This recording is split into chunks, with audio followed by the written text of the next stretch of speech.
요한복음 9장 8절에서 41절까지를 자세히 살펴보도록 하겠습니다. 오늘도 성령께서 우리 각 사람에게 살았고 운동적인 말씀의 권능을 풍성하게 체험하게 하여 주시고 예수님을 아는 지식이 더하게 하실 것을 확신합니다. 8절에서 12절까지 함께 읽겠습니다. 이웃 사람들과 및 전에 저가 그리는 것을 보았던 사람들이 가로되 이런 앉아서 구걸하던 자가 아니냐, 혹은 그 사람이라 하며 혹은 아니라 그와 비슷하다 하거늘 제 말은 내가 그러라 하니 저희가 묻되 그러면 네 눈이 어떻게 떠졌느냐? 대답하되 예수로 하는 그 사람이 진역을 이겨 내 눈에 바르고 나더러 실로암에 가서 씻으라 하기에 가서 씻었더니 보게 되었노라. 저희가 가로되 그가 어디 있느냐? 가로되 알지 못하노라 하니라. 예수께서 제 아들을 데리고 길을 가시다가 길가에 앉아 구걸하는 소경을 보시고 고쳐주셨습니다. 이 사건의 과정은 예수의 제 아들만 알고 있었습니다. 고침을 받은 그 사람이 지팡이 없이 정상적으로 활동하고 있으니 그를 알고 있던 사람들이 보고 이상하게 여겼습니다. 구걸하던 그 사람이다 라고 하는 사람이 있는가 하면 많이 닮았지만 자유롭게 활동하는 것을 보면 그 사람이 아니다 라고 서로 다른 주장으로 옥신각신하였습니다. 사람들이 논란하는 것을 들은 그 사람은 주저하지 않고 나서서 자신이 구걸하던 그 소인이라고 말했습니다. 그러자 그들이 질문하기를 네 눈이 어떻게 떠졌느냐 라고 물었습니다. 그런 사람들의 질문에 대해 자신이 경험한 사실 그대로 서슴없이 대답했습니다. 예수라 하는 그 사람이 진역을 이겨 내 눈에 바르고 나더러 실로암에 가서 씻으라 하기에 가서 씻었더니 보게 되었소 하였습니다. 그가 자신을 고쳐준 분의 이름을 어떻게 알았는지 모르나 예수라 하는 그 사람이라고 정확히 말했습니다. 좌우간 어떤 경로를 통해서라도 예수님에 관한 소문을 들었던 것입니다. 불쌍한 병자들을 많이 고쳐주시고 가난하고 소외된 자들을 사랑하시며 어린아이들을 품에 안고 축복하신 이야기를 기동량하여 들었을 것입니다. 예수님과 제 아들이 그에게로 다가와서 주고받는 대화를 그가 들었을 때 직감적으로 이분이 그 유명한 예수라는 분이시구나 라고 판단했을 것입니다. 그래야 예수님이 진역을 이겨 그의 눈에 발라도 화를 내지 않았으며 실로암 옷에 가서 씻으라고 하는 말을 듣고는 순순히 행동에 옮겼던 것입니다. 그런 예수님이 행하시는 일들을 직접 볼 수는 없었고 남들이 하는 말을 얻어들었지만 예수에 대한 믿음을 가졌으니 놀라운 일입니다. 여러분 생각해 보십시오. 지금 우리 주위에는 예수님이 하신 말씀과 행하신 일들이 기록된 성경을 읽고 들으면서도 믿지 않는 사람들이 많습니다. 마태복음 13장에 예수께서 하신 말씀이 이렇게 기록되어 있습니다. 이사야의 예언이 제게 이루어지니 일렀으되 너희가 듣기는 들어도 깨닫지 못할 것이요 보기는 보도 알지 못하리라. 이 백성들의 마음이 완악하여져서 그 귀는 듣기에 둔하고 눈은 감았으니 이는 눈으로 보고 귀로 듣고 마음으로 깨달아 돌이켜 내게 고침을 받을까 두려워함이라 하였느니라. 결국 마음이 문제입니다. 마음이 완악하면 보고 들어도 깨닫지 못합니다. 믿음을 가지지 못합니다. 사무하고 갈급한 마음, 깨어지고 낮아진 마음으로 보고 들으면 깨닫게 되고 믿음을 갖게 됩니다. 그가 어디 있느냐? 라고 그 사람들이 물었습니다. 그들의 관심이 이제는 예수님에게로 향했습니다. 질문을 받은 그 사람은 알지 못한다라고 대답했습니다. 이것은 바람직하지 못한 대답입니다. 그가 기적적인 치료를 처음 했으면 곧장 예수님에게로 달려가서 감사드리고 친밀한 교제를 가졌으면 알지 못한다라는 대답을 하지 않았을 것입니다. 우리가 예수님과 친밀한 교제를 나누고 싶지만 예수님이 제 아들과 함께 계실 당시처럼 예수님 계신 곳으로 찾아갈 수 없으니 어떻게 하느냐라고 질문하실 분이 있을 것입니다. 그 대답은 이러합니다. 예수님은 성경에 기록된 말씀 안에 계시고 또한 성령으로 우리 안에 계십니다.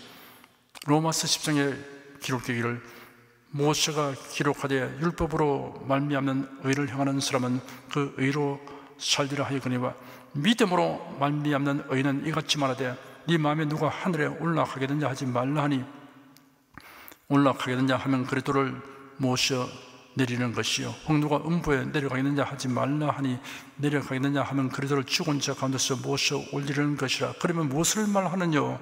말씀이 내게 가까워 네 입에 있으며 네 마음에 있다 하였으니 곧 우리가 전파하는 믿음의 말씀이라 하였습니다.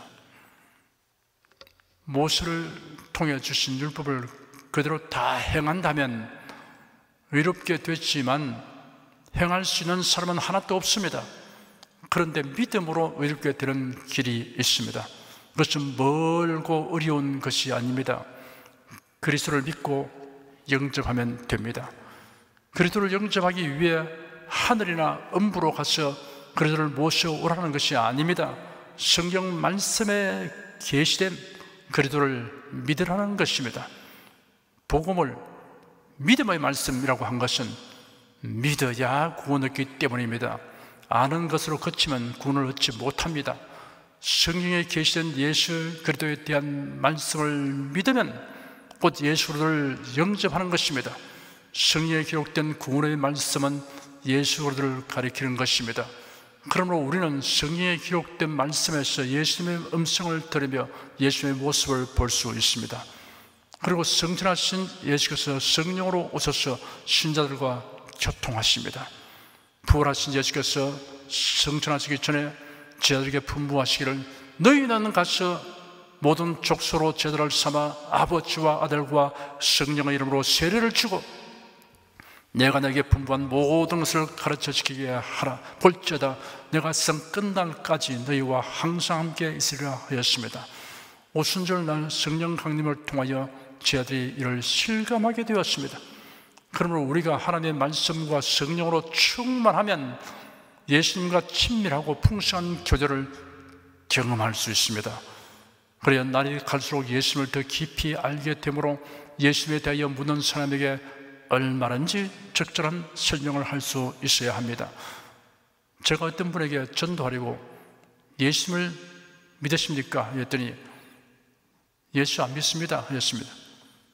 예수님을 믿었어야 죄사함 받고 천국에 갑니다 라고 말하니 난 성당 다닙니다 라고 대답했습니다.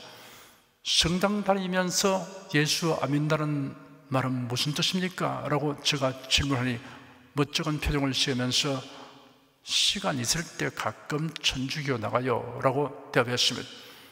또 어떤 분에게는 이런 대답을 들었습니다. 신앙생활을 하십니까? 라고 물었더니 저는 교회 믿는 사람입니다 라고 대답했습니다. 예수를 믿습니다라고 하지 않고 교회 믿는다고 대만이 기이합니다. 예수님과의 친밀하고 풍성한 교제가 없으니 이런 딱한 대답을 하게 되는 것입니다. 성도는 말씀 충만, 성령 충만하여 예수님에 대한 지식과 체험의 날로 더하는 즐거움을 가져야 합니다. 그래야 여러분의 삶의 태도나 생활에 나타나는 긍정적 변화에 대하여 누가 묻거든 여러분이 알고 체험한 예수님에 대하여 말할 수 있는 기회로 삼아야 합니다. 13절에서 16절까지 함께 읽겠습니다. 저희가 전에 소경되었던 사람을 데리고 바리새인들에게 갔더라. 예수께서 진흙을 이겨 눈을 뜨게 하신 날은 안식일이라.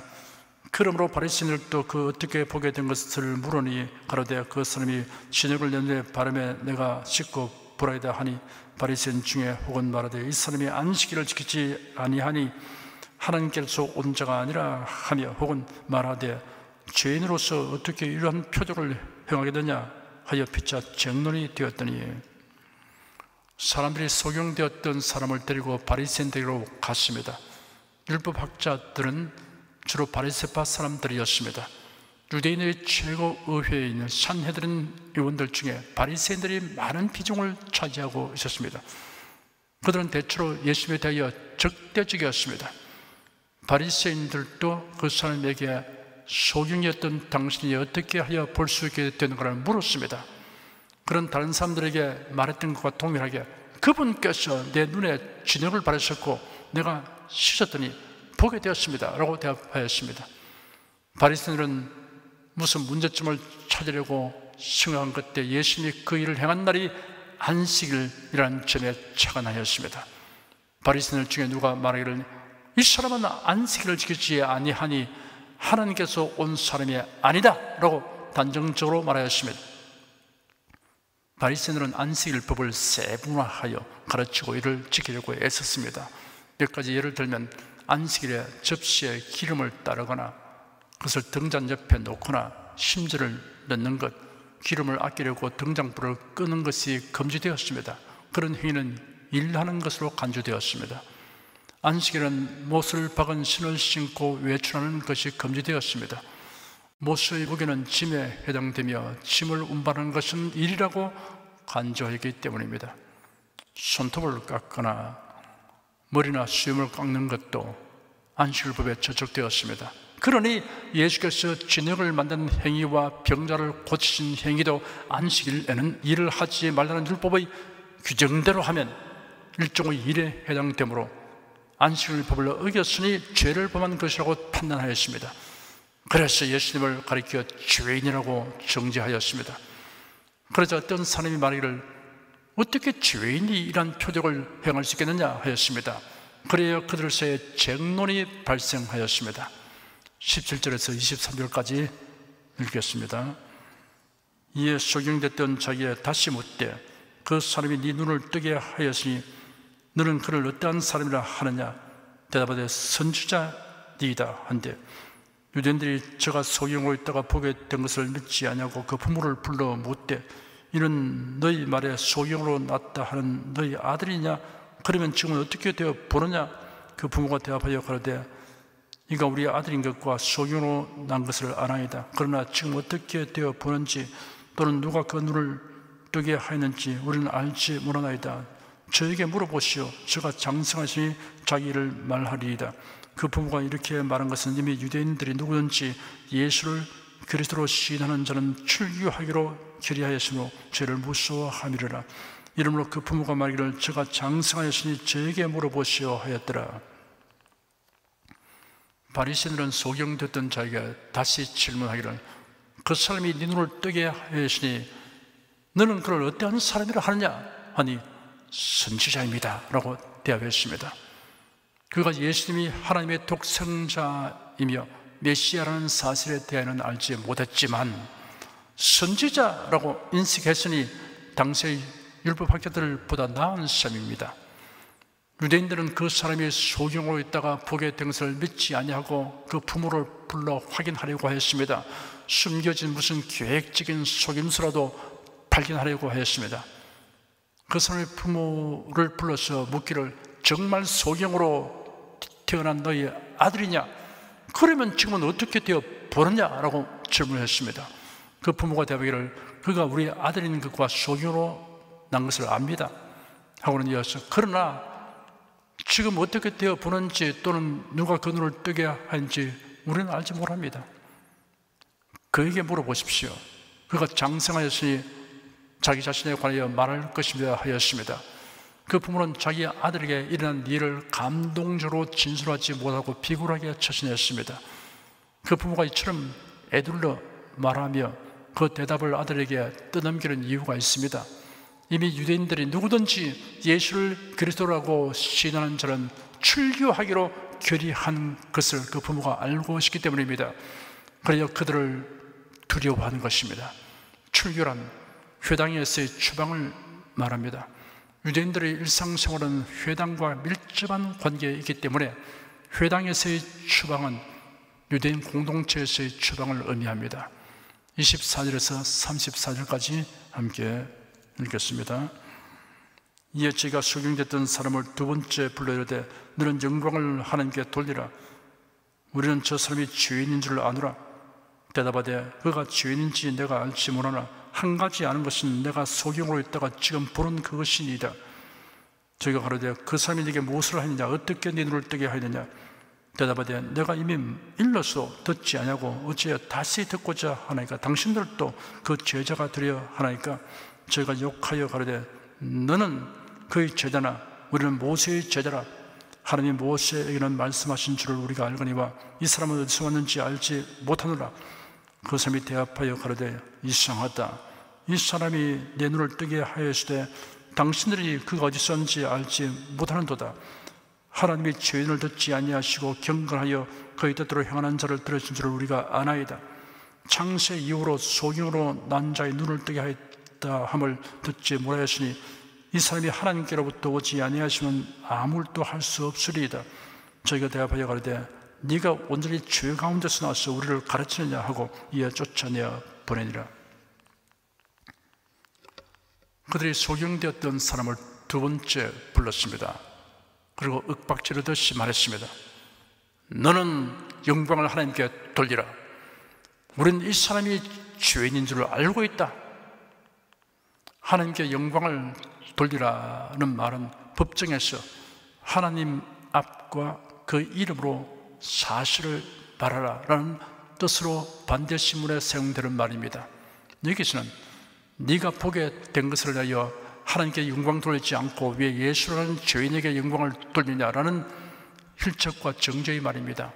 소경되었던 사람은 바리새인들의 처신을 보면서 참 답답한 사람들이라고 느꼈을 것입니다. 그래서 좀 더 명확하게 진술하기를 그가 죄인인지 내가 알지 못하나 한 가지 아는 것은 내가 소경으로 있다가 지금 보는 그것입니다 하였습니다. 100가지 이론이 한 번의 체험을 이기지 못합니다. 그들은 반복하여 물었습니다. 그 사람이 네게 무엇을 하느냐? 어떻게 네 눈을 뜨게 하느냐? 그래서 소경되었던 사람은 한 걸음 더 진전하여 공격적으로 대답했습니다.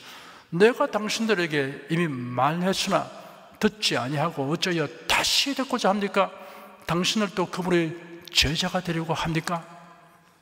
그 말에 당황하게 된 바리새인들은 그에게 욕하며 말하기를 너는 그의 제자이나 우리는 모세의 제자들이다.